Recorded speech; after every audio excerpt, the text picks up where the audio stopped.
नमस्कार, मैं प्रोफेसर सतीश चंद्र झा अपने चैनल में आपका पुनः स्वागत करते हैं। जीवन में चलते चलते अनेक प्रकार के संघर्षों के उपरांत कभी इतनी सफलताएं प्राप्त हो जाती है कि फिर व्यक्ति अपने सारे दुख, अपने सारे दर्द भूल जाता है। यह 9 ग्रहों के गोचरीय प्रभाव के कारण व्यक्ति के जीवन में इस तरह की बातें कभी अनायास ही उपस्थित हो जाती है। 12 जुलाई 2022 को शनि देव का राशि परिवर्तन हुआ है और वह वक्रगत अवस्था में ही अपनी कुंभ राशि को छोड़कर मकर राशि में प्रवेश कर चुके हैं, जहां वह 23 अक्टूबर तक वक्रगत अवस्था में ही रहेंगे और पुनः वह मकर राशि में मार्गी हो जाएंगे। इस राशि परिवर्तन का प्रत्येक राशियों पर कुछ न कुछ निश्चित रूप से प्रभाव पड़ेगा। इसी संदर्भ में आज मैं शनि के इन प्रभावों का धनु राशि पर पड़ने वाले प्रभावों को लेकर उपस्थित हुआ हूं। दरअसल बृहस्पति प्रधान धनु राशि के लिए शनि की साढ़ेसाती पुनः प्रारंभ हो गई है। जीवन में अनेक प्रकार के रुकावटें, अनेक प्रकार की समस्याएं मन के कारण आ सकती है, परंतु इस बार शनि देव के प्रभाव बस उनके जीवन में अनेक प्रकार की सफलताएं भी दृष्टिगोचर हो रही है, क्योंकि आपके धन स्थान में स्वगृही शनि देव आपके लाभ भाव पर भी अपनी दृष्टिपात कर रहे हैं। परिणामतः धन स्थान में बैठकर शनि देव का लाभ स्थान पर दृष्टि प्रभाव डालना, यह निस्संदेह कहा जा सकता है कि आपको इस अवधि में खूब धन लाभ होंगे। दरअसल शनि के साढ़ेसाती के परिणाम स्वरूप कभी कभी मन में थोड़ी सी खन्नता रह सकती है। शनि देव की तीसरी दृष्टि आपके सुख स्थान पर पड़ रहे हैं, वह मन का भी स्थान है, अतः मन थोड़ा सा अशांत रह सकता है। आप हमेशा उधेर बुन में कुछ लगे रह सकते हैं, उद्विग्नता में वृद्धि होंगे, निर्णय लेने में भी कभी कभी आपको कठिनाइयों का सामना करना पड़ेगा, क्योंकि मन के कारक चंद्रमा को शनिदेव प्रभावित कर लेते हैं।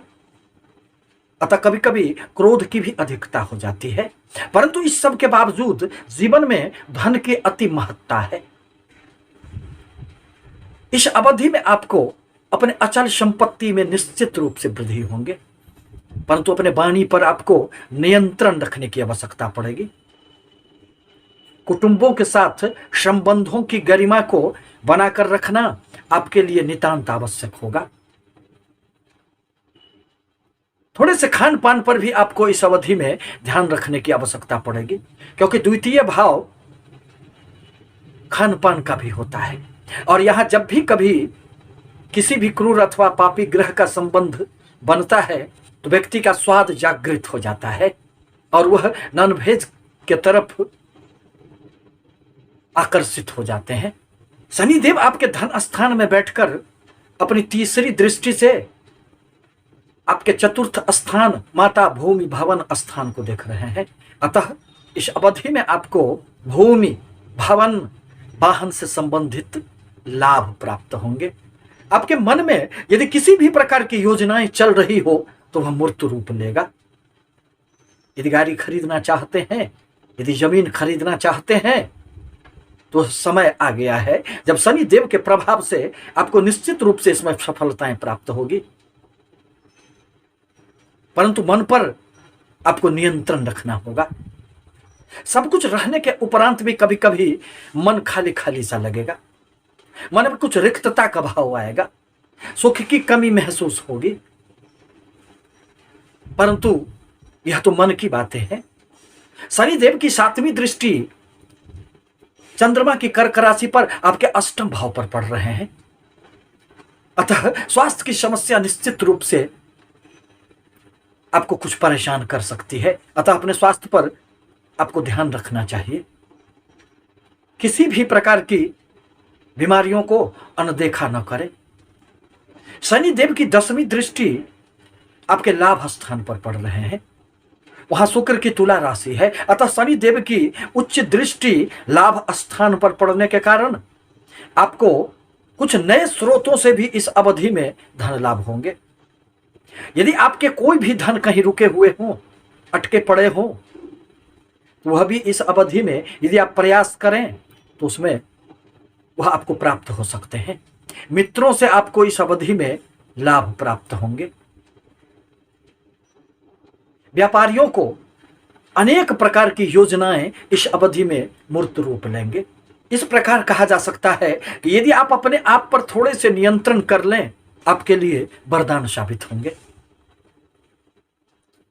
और आपके जीवन में धन, मान, सम्मान, यश, प्रतिष्ठा का निश्चित रूप से लाभ मिलेगा। क्योंकि धन स्थान में बैठकर शनिदेव अपनी उच्च दृष्टि से लाभ भाव को देखने के कारण आपको अनेक स्रोतों से इस अवधि में खूब धन लाभ देंगे।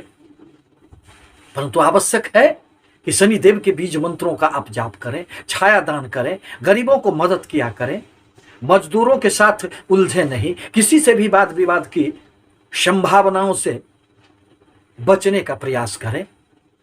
आपसे निवेदन है कि हमारे चैनल को लाइक करें, सब्सक्राइब करें, ताकि मैं अपने विचारों से आपको अवगत कराता रहूं।